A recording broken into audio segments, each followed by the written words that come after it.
Hello everyone, this is what we are going to make today.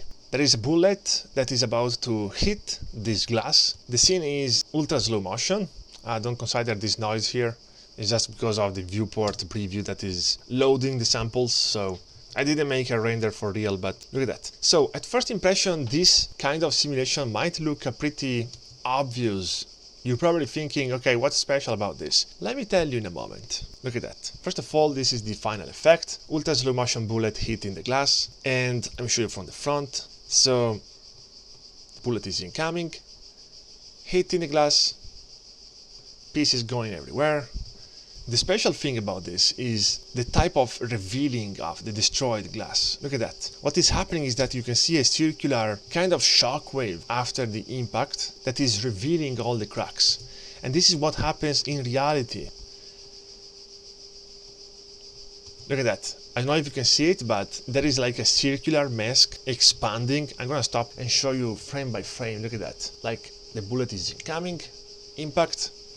And you can see this circular shockwave expanding from the center. And this is what happens in reality. And this is what makes this tutorial special, because look at that. Usually there is this issue that when you make a glass destruction, you see the cracks before the impact. And there is also a pretty obvious solution to that issue, which usually is just to, animate the visibility of the original object and swapping the original object with the cracked version. But that's pretty obvious and old school. I'm not gonna do that. Instead, what I'm gonna do is something more suitable for an ultra slow motion scene, which is a progressive revealing of the cracks, like that. And the cool thing is, look at that, we can control this as we want. This is made with a gradient mask in the shader basically. And this is what is making this tutorial pretty particular. So, when are you gonna need this tutorial here? When you want to make some slow motion destruction, especially with glasses. Let's see it for last time. Bullet incoming, impact, and boom. Alright, let's jump into the tutorial itself.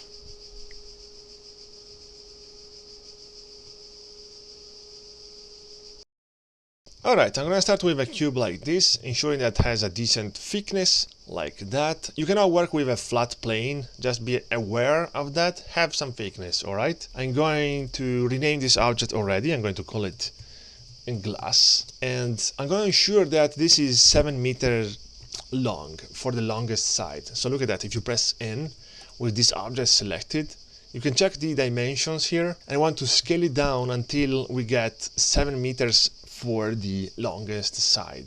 And this is basically because this way we can get a perfect quality fracture. In my experiments, I spoke about that in another tutorial more in detail. Anyway, just have 7 meters here, and then Control A, apply the scale. Perfect. We had the object ready for destruction. We can already assign a material, so new material, and it's going to be a glass BSDF. Perfect. I'm going to also rename this material glass. I'm going to increase the amount of geometry in this object, so edit mode, with the mouse here I'm going to press Ctrl R, scrolling the mouse wheel multiple times until you get more geometry basically, and then pressing S. I'm going to do the same for the other side, so Ctrl R until you get the horizontal line, scrolling the mouse and then pressing S. Just ensure to get more or less quads like this. This is going to give you a good quality fracture basically. Cool. We can now press N. I'm going to use RBDLab add-on for destruction. I'll leave you the link in the description. By the way, we are also going to use Simulation Fixer add-on. This is a free add-on. I'll leave you the link in the description as well. So RBDLab with this object selected, I'm going to draw a particular type of crack, because in this case we have a glass. Let me rotate this by 90 degrees, Control A, apply rotation and scale. So staying on the front view, if you click on prepare, we can basically annotate, start to annotation, and basically we can draw exactly what we need. Like I need some cracks. I'm going to speed up this part, by the way. Just draw something that looks like a cracked glass. Alright, I just finished my annotation, so I can click on End Annotation. And now we can simply move to the fracture panel. So first of all, ensure that the annotation pencil input is active together with the on particles. These are going to be the reference for the fracturing, basically. Maximum number of pieces, I'm going to choose 600. Scrolling all the way down here, yeah, this is all okay. Just ensure that this option here is turned off. Automatic rigid bodies after fracture. Turn it off, because this can create some issues in your object, deleting some rigid bodies even if you don't want. So turn it off. We're gonna bypass this function using Simulation Fixer, alright? So I'm gonna explain to you later, by the way, don't worry. I'm going to simply click on fracture now. Wait a little bit to see what we get. I'm going to want to double check that I actually get 600 pieces all the way up here. Yes, it's more or less 600. We can now hide this annotation. So clicking on the annotation tool and clicking here and then turn it off by clicking on the minus button. We can go back in the selection tools. Finally, I can double check if we don't have any errors in the fractures. Just in case, you're going to want to select one and then select all the others holding Shift. Select bad chunks. This will detect some broken fractured pieces and then autofix. And now we can move to the extra details panel because I want to make better versions of these chunks. They look too much low poly basically. So add extra details. I'm gonna play around with these settings until I get something good. For example, my subdivision 3, increasing the strength like 0.24, let's say, 0.20, increasing the size a little bit, maybe, and this should give me something reasonable. Yeah, this is not bad. If you see everything destroyed, you're gonna want to play more around with these settings, basically. I think this is okay, but just in case, I'm going to make the autofix thing now. So select one of these, holding Shift, select all the others, select bad chunks, and autofix. You can see it has detected some errors in the fracturing that if you look closely you can actually see why these are errors, are like broken. So autofix, this button here, this should automatically fix those issues for us. And yeah, this is okay. There are some minor issues here, but this is not going to be an issue because, by the way, these parts are going to be not visible before the impact. So I'm going to simply apply. Let's wait a little bit, and we got the fractured version. I can already tell you, notice one thing. At the moment, we don't see the high quality chunks. Look at that, they look all low poly, but in any moment you can visualize them by going here, mesh visualization. You can see this option here, low, high, with which you can switch in any moment to see the version that you prefer. By the way, most of the time you're going to want to work in the low poly version, otherwise it's not going to be possible to keep working, basically. So stay in the low poly visualization for now.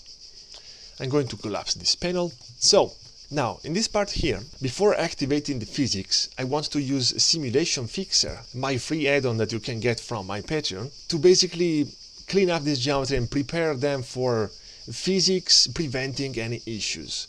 So to do that, select one of these objects. These are the low poly, pay attention. Holding Shift, select all the others, and then starting from the top here, 1, 2, 3, merge double vertices, look at that. Delete loose vertices, find and delete objects with 0 vertices. Ooh, there was one object with 0 vertices, which is a big issue for simulation, and now has been deleted. Fantastic, we can now maybe reselect everything and reset the origin to geometry just in case. And now we are finally ready for the physics. So let's go back to RBD Lab, and finally we can move to the Physics tab. Before that, I suggest you to make a save incremental so we have all the checkpoints of this work. So save incremental, and you can see I have multiple versions of this project based on the checkpoint that I reached, just in case you meet some issues on the way, so you can easily go back to any checkpoint. You can also rename the old checkpoints. I like to do that, highly suggested. Alright, for the physics, I'm simply going to move to RBD. First of all, I'm going to want to check the rigid body world, and since we are working with an ultra slow motion scene, I want to decrease this world speed to something very low, 0.05. And then substeps per frame, I'm going to increase this to 8, just to have more stable dynamics, we can say. As for these settings here, I like to decrease this damping Q values to like 0.01, a very low value. And this will allow these rigid bodies to be more dynamic with the rotations and movements in general, by the way. And apart from that, we can turn off this function here, remove chunks with extremely low mass. No, thank you. I want to turn it off. I don't know why I have to click it like 6 times before it works. Here we go. So this, turn it off. Otherwise you end up with some holes in your mesh and you don't want that. So add rigid bodies. And finally, if you play the animation, you should see your glass slowly destroying. Now it's time to make the bullet. So to make the bullet, I'm simply gonna make a cube with a subdivision modifier, basically. But let's stay organized. I want to make a collection that I'm gonna call my stuff. You have to never put your stuff inside RBD collections. Otherwise, you confuse the add-on, basically. So, my stuff, I'm going to make a cube in the middle here. And then I'm going to give it a subdivision modifier with a subdivision level of, well, let's say 3. Yes, 3 for the render as well. Right click and shade smooth, and then in edit mode we can finally model it so that it actually looks like a bullet and not like a cube. It's just extruding some faces like that. I'm gonna move this face forward a little bit like that. I'm gonna go with this. I'm gonna apply the scale. This is very important. Actually, I'm gonna scale it down before, and then I'm gonna apply the scale. So this is going to be starting from, well, let's say here. I'm gonna press I to insert a keyframe, and you can see I have a first keyframe here. I'm gonna move to some frames like, well, let's move at the end. At the end, I'm gonna put my bullet, something like here. I'm gonna press I, and then you can check the animation. You can see that, well, this is probably too slow. Well, let's say I replay the animation. No, it's okay. But what I want to do is to have a constant speed, because you can see that is speeding up at the beginning and then is slowing down. So to have a constant speed, you're gonna want to put your mouse here, press A to select all the keyframes, and then press T and choose linear interpolation. And this will make the speed constant, basically. I see that is actually too much, too fast. So at the end, I'm going to adjust the position, something like here, re-record the keyframe, and here we go. All right, we have the bullet, and now we have to make it so that it participates in collisions. So to do that, with the bullet selected, I'm going to go in the physics properties, activate rigid body, and activate also animated, because we have the keyframes in this object. And now if you restart the animation from frame 0, you should notice that the bullet should interact with the rigid bodies. And since we have also some modifiers, we had the subdivision modifiers, we don't need to calculate all these geometries for the collisions. We just need the base geometries for the collisions. So everything is going to be faster. So to do that, in the physics properties here, you can say collision, source, deform, no thank you, I'm gonna want the base shape for calculating the collisions. And now everything is faster basically for the calculations. Let's see, if I play the animation. Alright, everything is going as expected, except I want these pieces to stay in place before the impact. At the moment they are just falling down basically. So to do that, I'm gonna control this simulation as I prefer by using activators. Very easy. So in RBD Lab, I'm gonna move to the physics panel, kinematics, and activate the kinematic, and then update. And now they all should stay in place. If I play the animation, they all stay in place.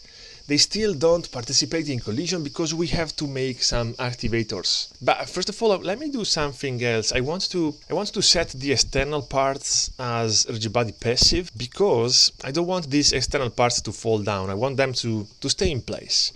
So with this selected, I'm gonna go here, physics, RBD, set passive by selection, set passive. Here we go. And now these are never gonna move. Now for making the activation thing, let's go on frame 1. I'm going to select one of these pieces in the center, like the purple pieces. And then in the add-on, I'm going to say select basing on the color. And then I'm going to go in the activators panel. I'm going to say kinematics, add layer. And you can see we have added a layer for the activation. They are just waiting for an activator to trigger them.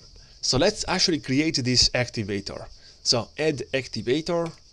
I'm gonna make a sphere. Yeah, a sphere, and okay.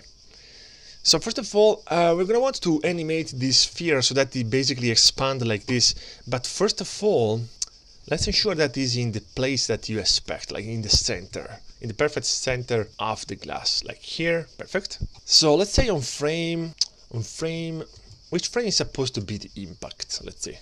The impact is supposed to start on, in my case, is frame 50. So I'm going to start the activation on frame 2 frames before, frame 49. Something around that. It's not really that important. All right, I'm gonna scale it down like that. And before putting any keyframe, apply the scale to this sphere. So Control A, apply scale. And then we can put a keyframe. So pressing I, and now we have the first keyframe. And now we have to start the expansion of the sphere. So I would say something around 20 frames later. So from 49 to 69. I'm gonna make my expansion like that until it covers all the rigid bodies that we are interested about, like something like this. And then we're gonna want to put another keyframe, so pressing I. So you can see we have 2 keyframes, we have animated this expansion, but I also want the linear interpolation. So with the mouse here, pressing A and then T, and choose linear interpolation. And this will make the speed constant. Let's see. Alright, this is fine to me, but there is a problem that the activator here is already activating this object in the initial part of the animation, and we don't want that. So 1 frame before the first keyframe. So in this frame here, which is 1 frame before the first keyframe, I'm gonna simply move this activator out of the way, like here. I'm gonna press I to insert another keyframe. So to recap, my animation for the activator looks like this. Alright? So the first part of the animation is out of the way, then it arrives and expands. Alright, and now we have to actually do the activation thing. So in RBD Lab Activators, we can simply click on Record. Wait a little bit, and here we go. Usually it's pretty fast. If you play the animation now, you should see this colored thing, which is very cool, which is activating these rigid bodies progressively with a radial expansion. Alright, I think this looks cool enough. The last thing that I want is constraints, because at the moment they look all disconnected basically, and this is not realistic. So constraints, I'm gonna simply choose a strength pretty low, like let's say 7, and because these pieces are very small, and simply click on Create Constraints Group. So you can see these constraints are basically connecting all these rigid bodies together, and this should give us a more realistic dynamics. Let's see. Sometimes constraints are too strong or too weak, you decide. So in this case I say that, yeah, it's probably pretty reasonable. Let's try to increase the strength of the constraints. If you want to change it, go in the constraints panel, edit, strength, let's say 15. Update, this is very important, remember to click on update, otherwise the change will not take effect. Let's see if we get any better. I mean, yeah, they keep staying attached all together. I don't really want that. Maybe let's decrease this strength to something more reasonable. Okay, let's say 8. 8, update, and I think I'm going to go with this version here. Alright. Probably 8 is still too much. I'm gonna go with 4. Update. I wanted to see more destruction basically. So yeah, have constraints, but not too much strong or too much weak. Yeah, something like that I think is fine. Yeah, I'm gonna proceed with that.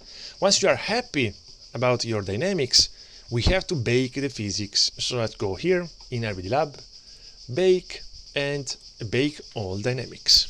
Alright, now we have froze this physics calculation in the file, which means that even if you change some physics settings, you're not going to see that change happening.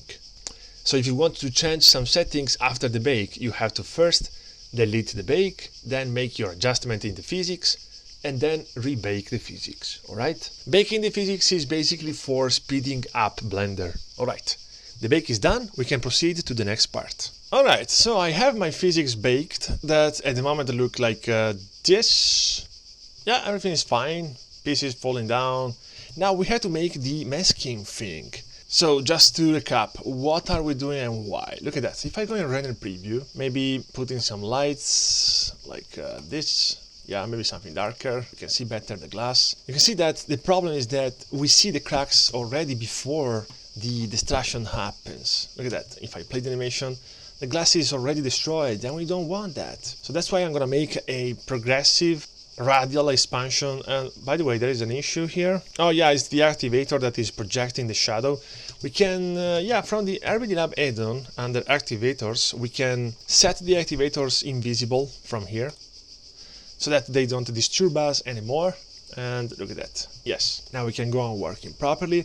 Also, I want a glass that looks better than this. So selecting one of these objects, well, basically now we are going to work on the shader. So let's select one of these objects here. Let's go with the mouse here, something around here until it becomes like a double arrow. Right click, horizontal split, and put a line here and change this window to shader editor. So we have both the timeline and the shader editor.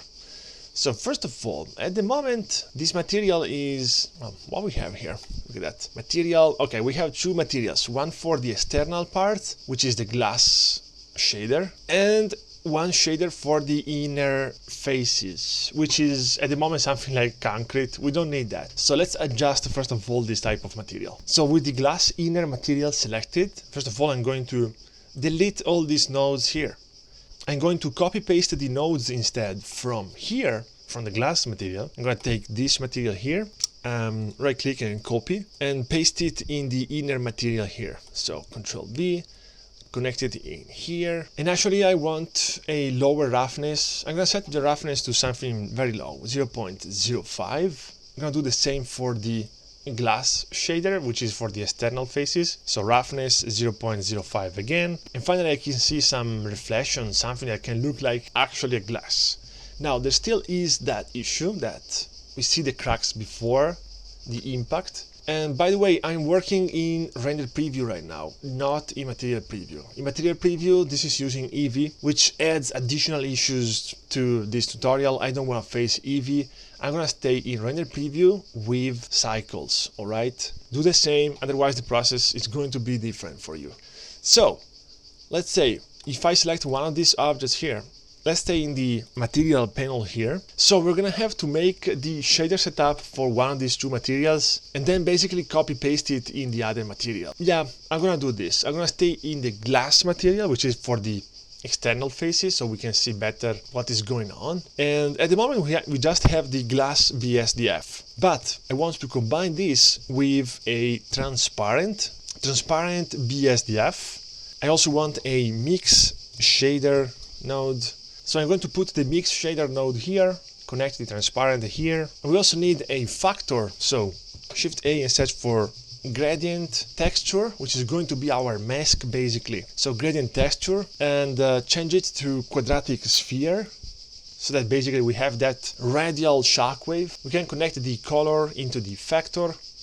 And let's see what is going on at the moment. Nothing particular, because we need additional nodes here. So to actually see this mask, first of all, let's ensure that you have Node Wrangler add-on active. So let's search for Wrangler and activate this add-on here and click on Save Preferences, alright? So basically I can do this. I selected this node here, I press Ctrl T, and these two nodes will appear. So at the moment, as a texture coordinate is using generated. Instead, I want to change it to object, because I want to control this mask using a specific object. Which object? Well, we have to create it. So let's go in My Stuff collection here, and let's create an empty, something in the middle of the glass here. Shift A, add in an empty, plane axis, like that, and put this plane axis empty in the center of the glass, like that.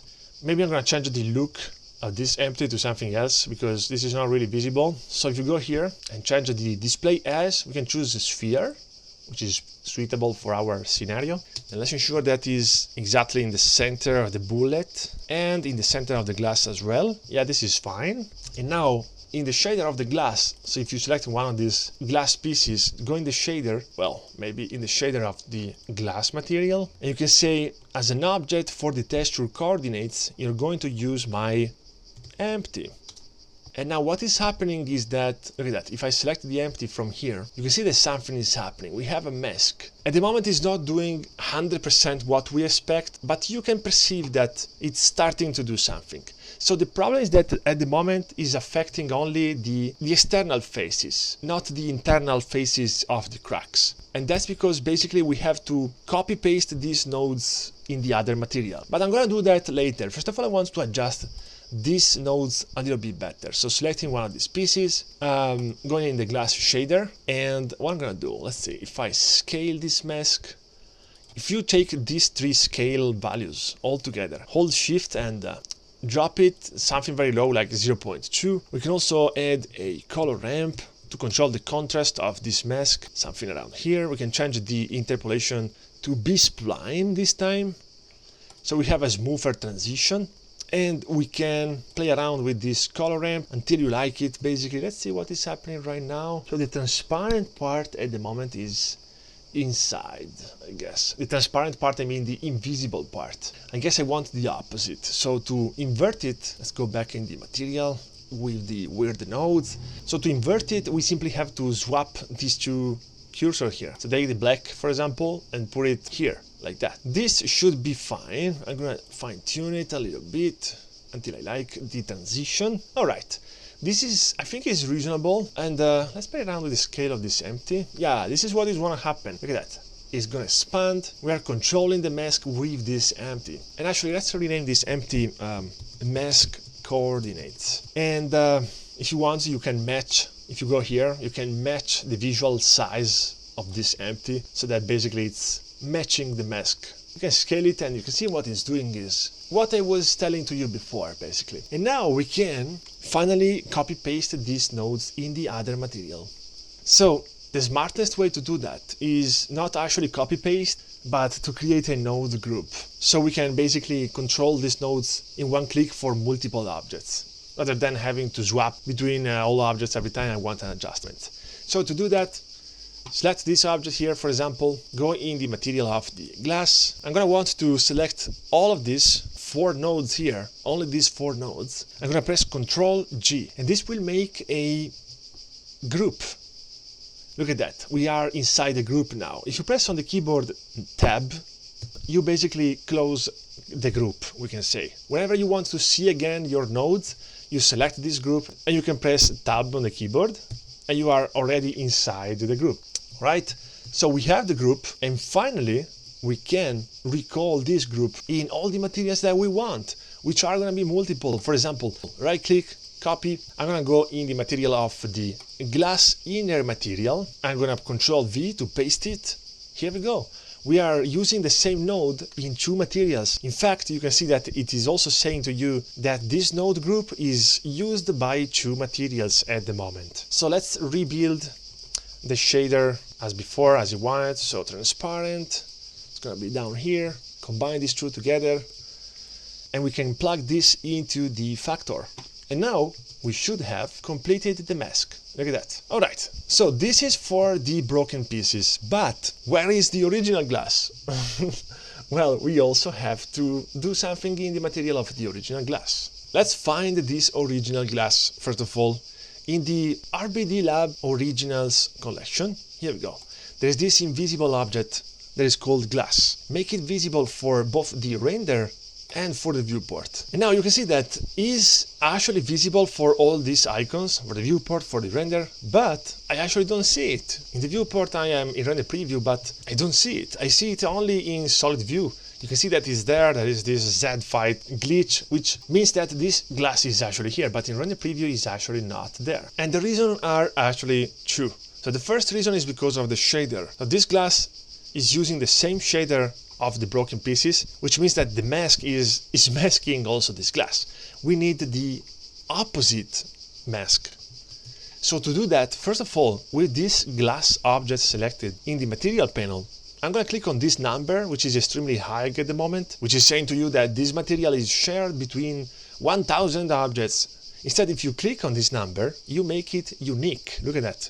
I click it, and now this is my unique material just for the original unbroken glass. I'm going to immediately rename this material unbroken glass. Alright, so then now we can put our hands on the shader, and what I simply want to do is to press Shift A and search for invert. I'm going to put an invert node here so that this is going to invert the mask basically, and this should work, but again the glass is still not visible. There is actually a horrible glitch, and this is the last thing that I was anticipating to you, the second problem, and this is happening because of some Z fight issue. Basically, when you have some faces in the same exact place, any render engine would say, hey, I don't know what to render, so I'm broken. So what we can do to fix that very easily is to just scale it a tiny bit. So S, Y, here we go. I have scaled this glass of just like 1 millimeter, and this has fixed the problem. The sense of this is that basically we can play around with the empty that is controlling the mask, and you can see the effect applied in all objects involved in the simulation. I am controlling in real time the radius of this shockwave. This should also happening in the high poly, I guess. Let's see, high poly. Yes, it's all correctly applied also in the high poly. Look at that. And now we are simply missing one thing, which is to animate this size of the mask. Let's stay in the low poly version. So I'm gonna do this. I'm gonna select my mask coordinates. I'm gonna go on frame. Well, what is the frame on the impact? Let's see. Frame of the impact is gonna be this one. So here I'm going to scale this empty all the way down like this. I'm gonna press I to insert a keyframe. We should have a keyframe. Yeah, look at that. We have a keyframe here. In the frame before, I'm going to simply move the empty all the way out of the way, like up here. I'm going to press I to insert a keyframe because we don't want to see any crack in the first part of the animation, and then it will expand in a range frame, let's say, I don't know, 20 frame, let's see, 68, I'm going to expand it like that, even less. Yeah, let's try this. I'm going to press I to insert another keyframe. We can even make this linear interpolated, so selecting all these keyframes, press T, linear interpolation, and let's check. I press play, boom. Yeah, this is very cool. I guess it has to be a little bit faster, so I'm going to move this keyframe maybe here, and yeah, it's working. Look at that. And this is how I would make the shockwave of a slow motion destruction simulation with glass materials.